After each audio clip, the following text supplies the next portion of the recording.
Ladies and gentlemen, fellow Kenyans, I come before you wounded in body but unbroken in spirit to narrate a harrowing ordeal I endured and to strongly condemn the cowardly act of political violence and state-sponsored intimidation directed at me. My name is Kenneth Njohi, popularly known as Councillor Njohi. I am an aspirant in the Kenyan parliamentary seat in the 2027 general election. On the evening of 8th March 2026, on the eve of the Olkalau DCP party primaries, I was brutally abducted in Olkalau while continuing to openly support our party's candidate and aspirant, Honorable Sami Ngodo. As I interacted with supporters, a gang of over 15 armed gun-wielding men descended on the area. They fired several rounds of ammunition into the air to disperse the crowd that had gathered in an attempt to rescue me. Despite my vigorous resistance, I was overpowered, subjected to unimaginable violence, and forcibly bundled into an awaiting vehicle. I was handcuffed and driven towards Nairobi in excruciating pain. Throughout the terrifying journey, my abductors continuously threatened me with death and castration. They probed me on my role in the DCP party and the Olkalau elections in between. They repeatedly demanded that I pledge allegiance to the President, William Ruto, cease all criticism of his regime, and swear the two-term oath. Their message was clear: stop supporting the right candidates and bow to the regime or face elimination. In a thicket in Limuru, the order escalated. A well-known female member of parliament, whose identity is known to me and will be revealed in a few minutes, was awaiting. She personally slapped me, used scissors to forcibly shave my hair, stripped me completely naked, and took humiliating photographs of my naked body. She demanded that I respect this regime. I remained silent and dignified throughout this degrading and heinous ordeal. In addition, I was stabbed in the buttocks with a pair of scissors. After approximately 2 hours of physical and psychological torture, I was thrown into the back of the vehicle like a sack of potatoes. My captors drove me further, declaring their intention to kill me. They dumped me in Mafutata area. With the help of compassionate good Samaritans, I managed to reach my Mahio, where I immediately reported the matter at my Mahio police station and OB number 030905 of 2026. This was not a random criminal act. It was a well-orchestrated, politically motivated abduction and torture aimed at silencing an independent voice and punishing me for refusing to abandon my political convictions and support for the people's preferred candidate. The involvement of state agents, the use of firearms, the participation of a sitting female lawmaker, and the specific demands to swear allegiance to a regime all point to a dangerous pattern of authoritarian intimidation. I unequivocally condemn this barbaric violation of my fundamental human rights, the Constitution of Kenya, and the rule of law. Such acts of thuggery have no place in a democratic society. They represent a return of the dark days of political repression and must be rejected by all peace-loving Kenyans. I call upon the Inspector General of Police and the Directorate of Criminal Investigations to immediately launch a thorough, independent and transparent investigation into this abduction and torture. The Office of the DPP to ensure all perpetrators, including the female lawmaker and the state actors involved, are arrested and prosecuted. To all Kenyans of goodwill who stood with me and called for my release, thank you. Kindly continue to stand with me against this growing culture of political violence. I remain resolute in my commitment to serve the people of Kenyan and Kenya. No amount of intimidation and torture or humiliation will deter me from pursuing a just, accountable, and people-centered leadership. My ordeal has only strengthened my resolve. I thank the good Samaritans who came to my rescue and all those who reached out with messages of solidarity. Justice will prevail. Democracy will not be silenced. Asante sana. Hayo ndio maneno ambayo ilinifanyikia, na I want to say it here clearly. I know who did that to me. Moses Kuria supervised and orchestrated my abduction and delivered me to the hands of Maina, the women rep for Muranga. She is the one who personally shaved me, stripped me naked, squeezed my private parts, took humiliating photos of me. I identified her and asked her by name, Betty Uraje Koguoneki, and she was very scared about it. At the time of abduction, I was with these two friends of mine. His name is Harun.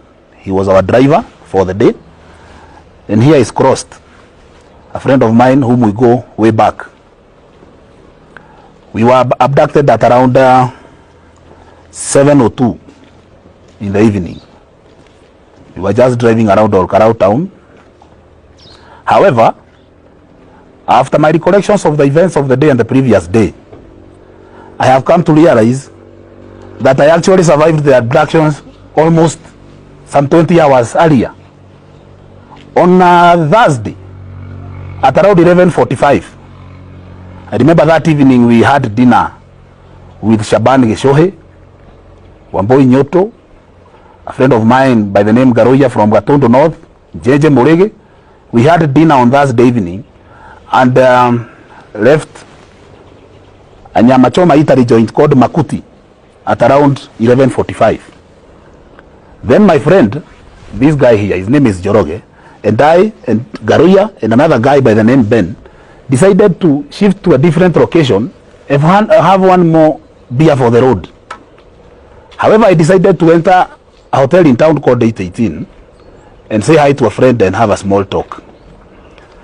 I have gone to that 818 hotel and I have reviewed the CCTV footage for that evening. At around 11:58 in the PM, that is when I entered 818 hotel. However, I did not realize I'm being trailed. Right behind me is a Subaru, a gray Subaru. That around three guys, one hooded and two others, very huge, followed me immediately. I entered the hotel, talked to whoever I was talking to, walked out. At the point of walking out, I was speaking to Joroge and I was telling him, hapa sio mbere. When I stepped out of this hotel, one of my abductors to be was there. And he talked to me, akaniambia na hapa ni mbere. We had a small exchange of words, like for 3 seconds. I noticed, unajua jamaa he puffed himself.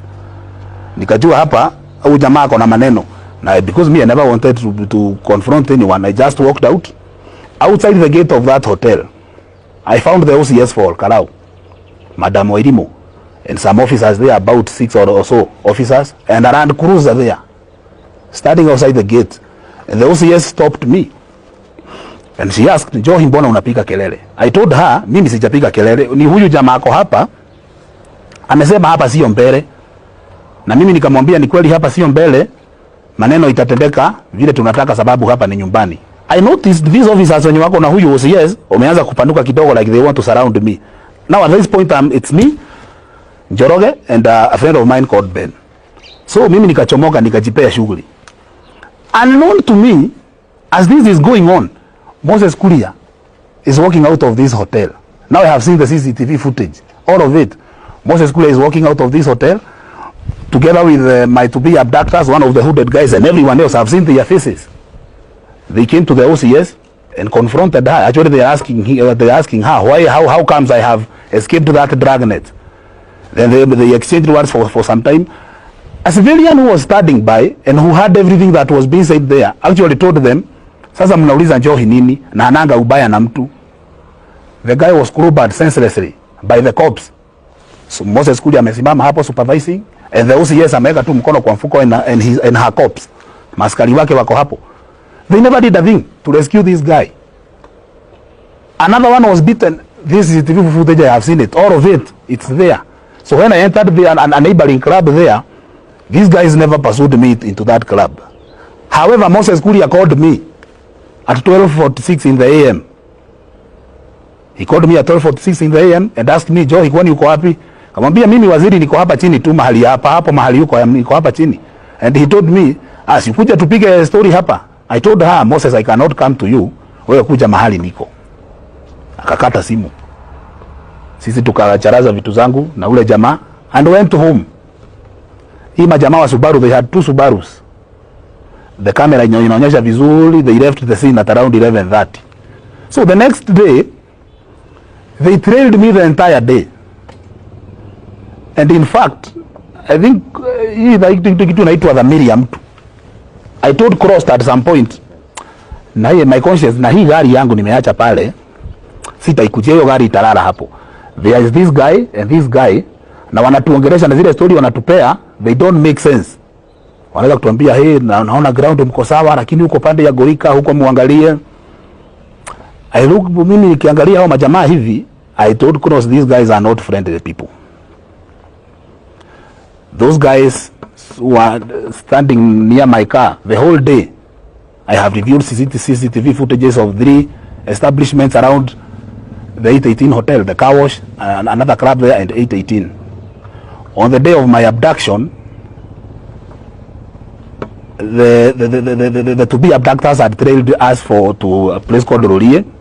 They followed us to a place called Tumaini. However, we were not so much alarmed because we were in a convoy of many vehicles. They had tried all means of where to catch me, but unfortunately, I was always on the move, and with people. Unfortunately, that evening, tukaingia Kachochoro. We were just doing small mobilization, tukaingia Kachochoro. And that is where they waylaid us, wakafunga barabara. They fired many rounds of ammunition in the air to disperse people. It was chaotic. It was chaotic. However, I want to tell them this way. Moses Kuria and Maina, holding naked photos of myself is not leverage. It is cowardice. You cannot shame a shameless person. I have been naked before in front of very many women. So, publishing photos of me naked is not something that can worry me. You need to understand, some of us come from very far to get where we are. I understand the risks of politics and the rewards. And these are things that I am ready for. Whatever you are holding is not leverage, my friends. It's cowardice. Publish them today. Publish them. That is not something that you can blackmail me with. Secondly, I am very happy that I have known who my true enemies are. Those who have known me long enough will tell you one thing. Me, I don't carry grudges, wrath, vengeance, or hatred.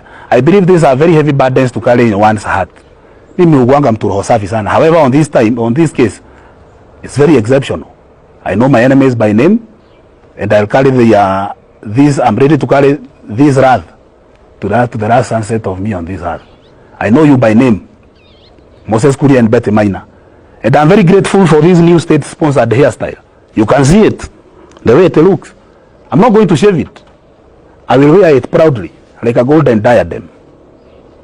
I will go to every village in Kinangop, Nyadaro and beyond, and I'll tell the people, it is Moses Kuria and Maina who did this to me in attempt to silence me and shame me. It will not work for you guys the way you want it. I will proudly carry this new hairstyle. The only thing that you managed to do is to evict me from the commonwealth of the unshaven. However, I'll stay rough like this, like a rough diamond. I have looked at photos of past liberators, the guys who fought for Mau Mau, General Baimungi, General Mwaliama, even Kemathi himself. They were not handsome looking guys. They were very tough looking guys. They didn't come with dimples and soft skins. They were battle hardened. Same case here. I will maintain this look. I will go to all funerals and tell the people ni Bethel na Moses Kuria nifanyia hivi na serikali wakitaka niseme 2 term. And you can see the way they have shaved me. They were not there. You would imagine a donkey was grazing on my head. Jua punda anakula hapa, anauma pale kwingine. There's an illustration of how this administration, failed administration, does their thing. They are not known to complete any project. They could not even give me a decent shave. Lakini itakaa hivyo. The only people, by the way, who may have robbed something so much by shaving me are my children, because they loved that hair. Perhaps you can can tell us what actions are you... My children loved that hair. Yes. They played with it a lot. They plaited it. Hata wakati nilifika nyumbani on Sunday, they asked, "Hey, baba umenyoa?" Nikamwambia, na nani amekunyoa vibaya hivyo?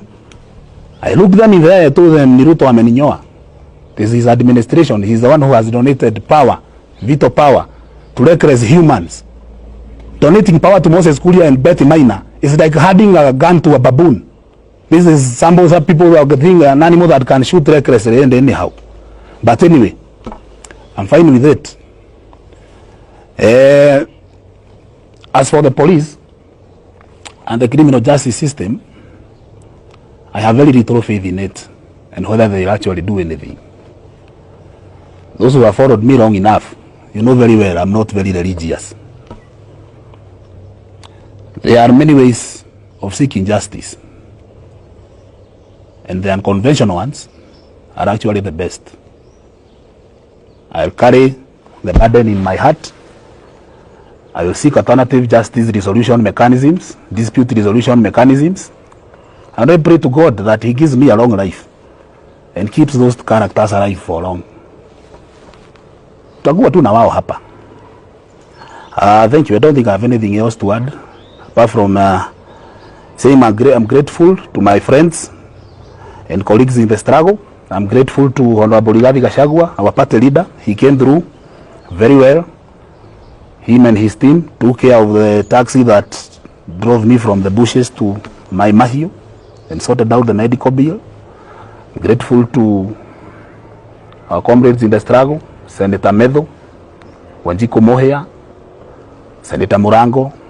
They made a lot of noise and escalated this thing and made sure the whole country knows I've been abducted. I also want to thank Dr. Fred Matiang'I, who called me yesterday and gave me words of encouragement. And actually, I had met him last week. We had breakfast with him last week with my hair. And now he was wondering, this new look, how do I live with it? I told him I'm okay. The things I do does not require me to look handsome. Yes, I'm not going to any office to serve anyone. Mimi ni mtu wa kiwanja. And this look, this is the right costume for what I do. I will use it rightly. Thank you. Toguo ndauga nĩ ndanyitirwo mĩgwate mũthenya wa Friday